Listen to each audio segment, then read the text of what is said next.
main character, who is Scout, the young girl, and we can tell that in the filmmaking because we stay with her, we have these close shots, we're always looking at her expressions as she looks at things.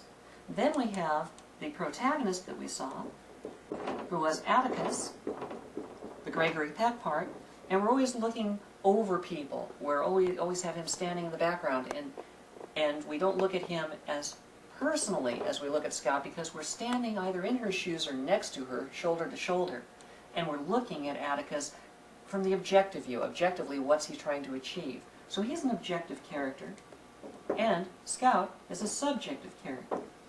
Then we looked at another objective character. We looked at the antagonist, which was Bob Ewell, E-W-E-L-L, and we saw in the scene that he had with Atticus that they were diametrically opposed in regard to the logistics of the plot.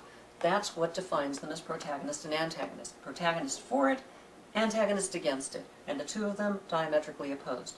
And we also noticed that when we had that interchange between them, we sort of looked at it from the side, we looked at it from medium shots. The filmmakers were distancing us a little bit because they're objective characters. So filmically, in this case, and the same holds true for novels, you want to distance yourself a little bit and look at the characters by function when they're objective characters. But then we saw another subjective character, the obstacle character, and that was Boo Radley. Now Boo Radley is the boogeyman. He's the weird guy who lives next door that nobody's ever seen before, and they think he's some kind of a monster.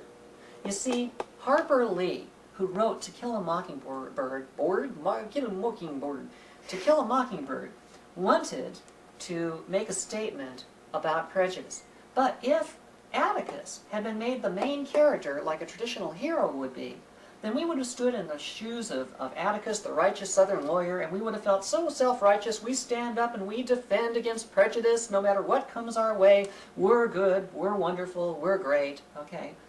Now, that would have been fine, I suppose. But what happened instead is, Scout, from the get-go, is prejudiced against Boo Radley, a man she's never met, she's only heard about, and she's judging him completely by hearsay without getting to know the person. Now what happens?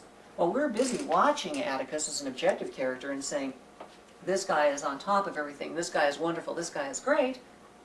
We're not feeling that this guy is us. Instead, we identify with Scout and get suckered into being prejudiced against Boo, even while we're saying, oh, Atticus is wonderful, we're not prejudiced. And the message of To Kill a Mockingbird comes down to the fact that any of us can be prejudiced, not because we're stupid, not because we're mean-hearted or mean-spirited, but simply because we all tend to listen to hearsay and to judge things on the basis of what we expect, not what we have actually found out by personal experience. And so the statement is much stronger by separating the main character and the obstacle character from the protagonist and the antagonist, so we do not have a standard hero and villain.